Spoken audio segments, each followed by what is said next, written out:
Hi friends, this is Prabhakar. Welcome to my channel being out side. ఈ video కానీ మీకు నచ్చినట్లయితే సబ్స్క్రైబ్ చేయండి. Let's start the story.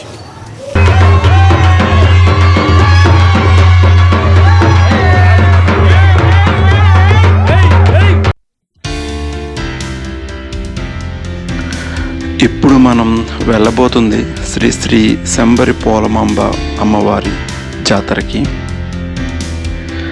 ఈ జాతరని ఆల్మోస్ట్ 300 ఇయర్స్ ముందు నుంచే జరుపుకుంటున్నారు. ఈ జాతరని ప్రతి సంవత్సరం సంక్రాంతి తర్వాత మొదట వచ్చే మంగళవారం మినహాయించి తర్వాత వచ్చే మంగళవారం నుంచి స్టార్ట్ అవుతుంది.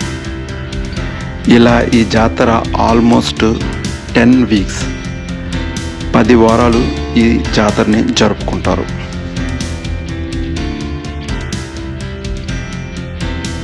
విజయనగరంలోని పైడితల్లి అమ్మవారి జాతర తర్వాత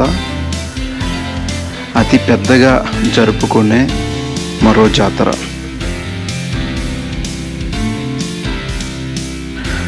దీనికి ప్రతి సంవత్సరం లక్షల్లో భక్తులు ఈ జాతరలో పాల్గొంటారు.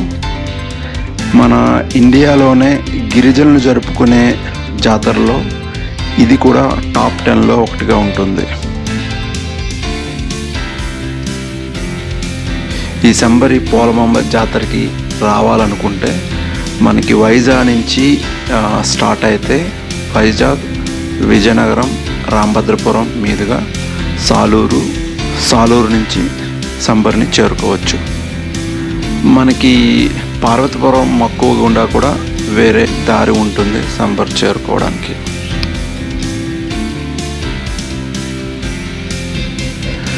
ఈ వీడియోలో మన రోడ్ జర్నీ స్టార్ట్ అయిన పాయింట్ నుంచి శంబర్ చేరుకోవడానికి 10 కిలోమీటర్స్ పడుతుంది.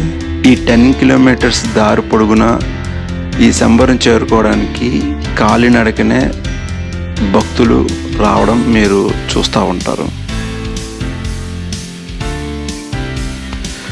మన వెనకటి జనరేషన్లో ఈ శంబరి పోలమాంబ అమ్మవారి జాతరకి రావడానికి ముందు రోజే వాళ్ళు ఎడ్ల బండ్లలో వచ్చి ఆ రోజు స్టే చేసి ఆ అమ్మవారిని కొలుచుకొని అక్కడే వంట చేసుకొని ఆ నైట్ అక్కడే స్టే చేసి వెళ్ళేవారంట.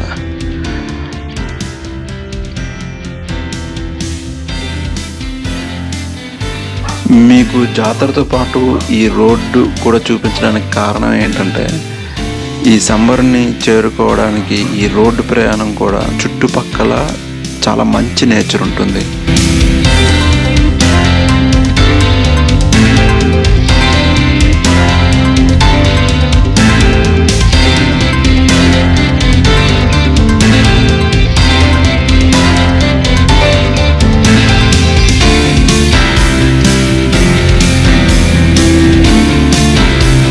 మాది శంబర్ అండి.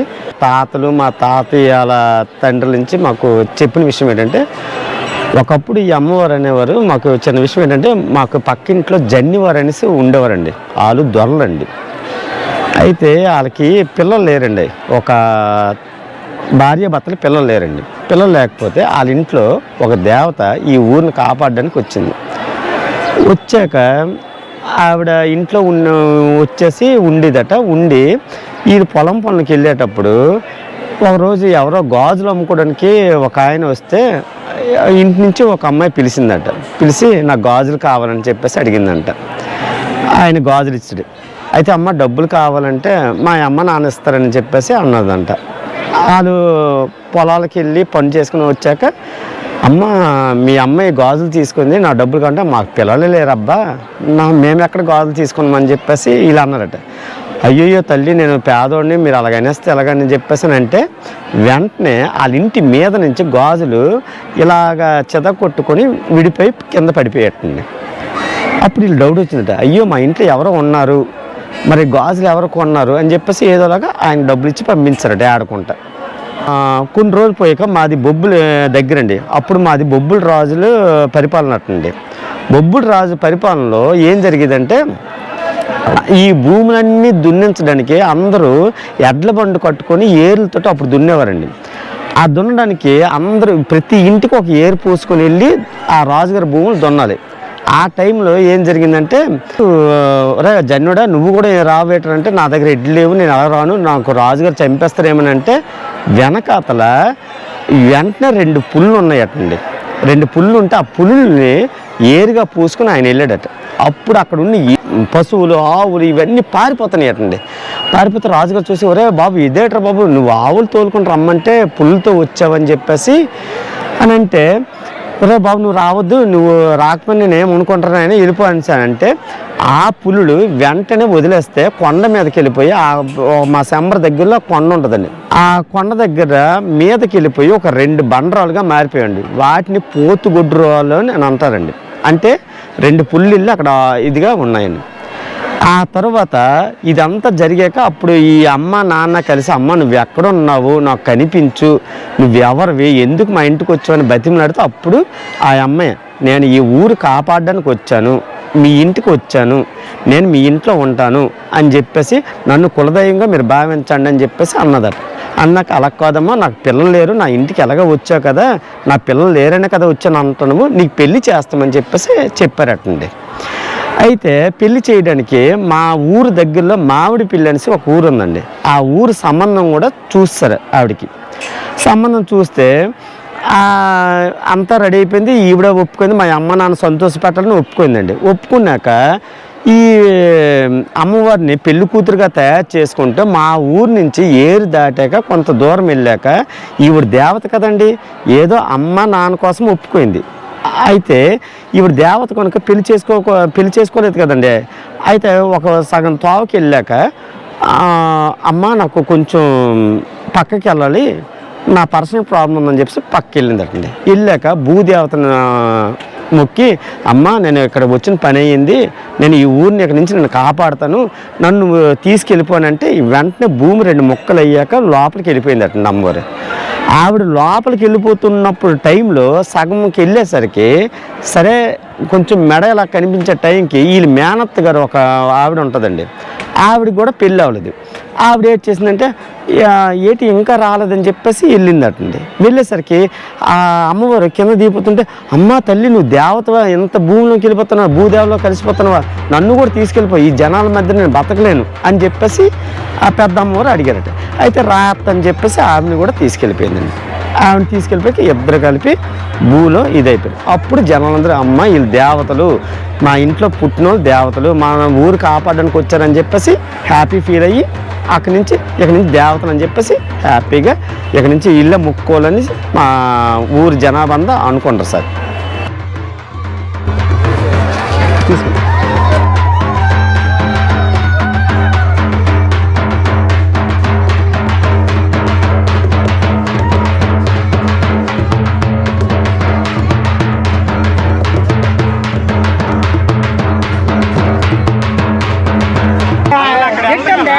చెట్టు పెద్ద వంతర అయితే ఆడికి వెళ్తుండగా ఈ అమ్మ ఆ అమ్మ మేనగోడు ఇద్దరు బయటకు వెళ్తామని సవాలు తీసుకెళ్ళారు.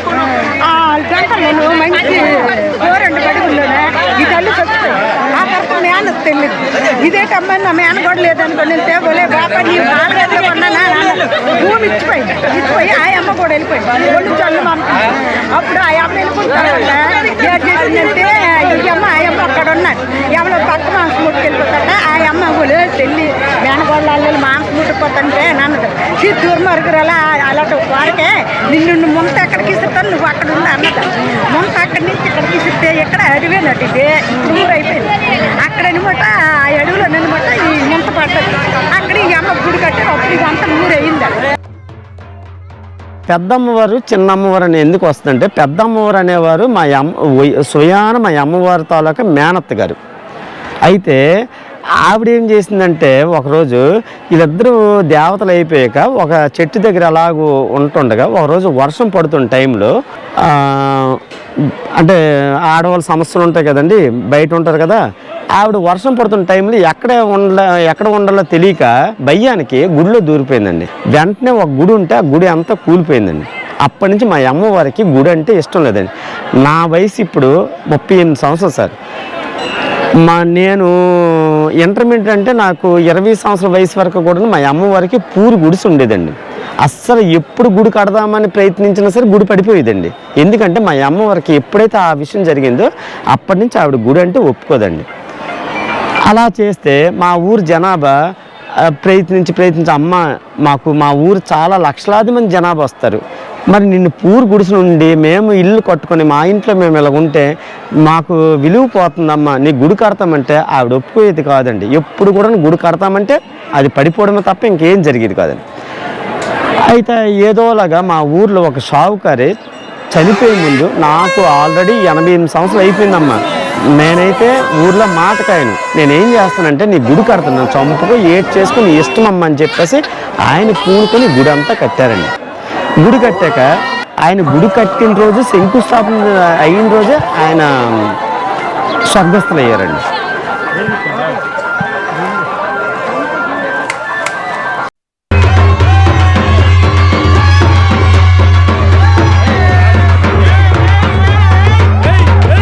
సాయంత్రం 3 గంటలకి రథం మన అనేది తిప్పుతామండి.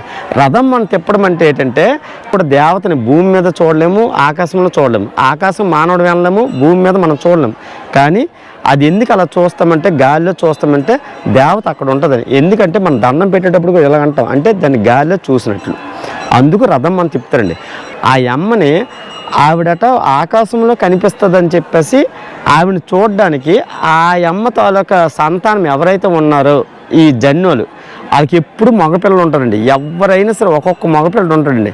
ఆ మగపిల్లని మీదకి ఎక్కించి ఆయన తిప్పిస్తుంటే కొంతమంది నిజాయితీగా నిజంగా అమ్మవారిని నమ్మి ఆయన నమస్కారం చేసి చూస్తే ఆ పూజారే అమ్మవారిగా కనిపిస్తారండి. అలాగా అంటే నా చిన్న వయసులో మా తాతయ్య చెప్పిన బట్టి 4గురికి కనిపించిందటండి. ఆ పూజను చూస్తే ఒక చిన్న పిల్లగా నవ్వుతూ కనిపించిందట. ఇప్పుడు మనకు అంత భక్తి లేదు కనుక మనం ఏదో చేస్తాను కనుక మనకి అలా కనిపించకపోయినా సరే అదైతే మాత్రం మా నమ్మకం అండి. ఇంతకుముందు అంటే మా తాతయ్య వాళ్ళ టైంలో 4గురి కలగా కనిపించిందటండి, చిన్న పిల్లలాగా నవ్వుతూ కనిపించిందట. అది అసలు రథమ్మన్ అంటే మెయిన్ అదే అండి. అంటే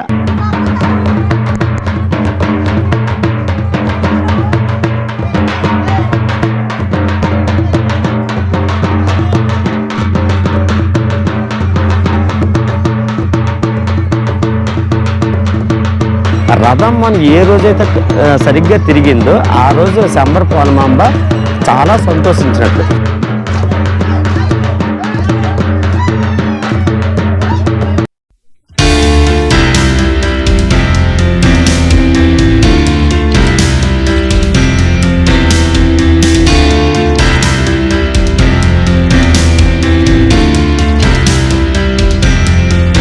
జాతర చూసుకొని ఇంటికి బయలుదేరే సమయానికి మన మనసులో దేవిని దర్శించే ఆనందం, వివిధ ప్రాంతాల నుంచి వచ్చిన డిఫరెంట్ పీపుల్ యొక్క సాంప్రదాయాన్ని తెలుసుకునే ఆనందం, ఇక్కడ మనకి ఇంటికి కావాల్సిన చిన్న చిన్న వస్తువులని చాలా తక్కువ ధరకే అమ్ముతారు, వాటిని కొనుక్కొని మన ఇంటికి తీసుకెళ్లే ఆనందంతో ఈ జాతరలోనే మనకి ఎగ్జిబిషన్స్, చిన్నపిల్లలు ఆడుకోవడానికి జైంట్ వీల్స్ లాంటివి చాలా ఉంటాయి. సో వీటన్నిటిని చూసిన ఆనందంతో మనం తిరిగి వెళ్తాం.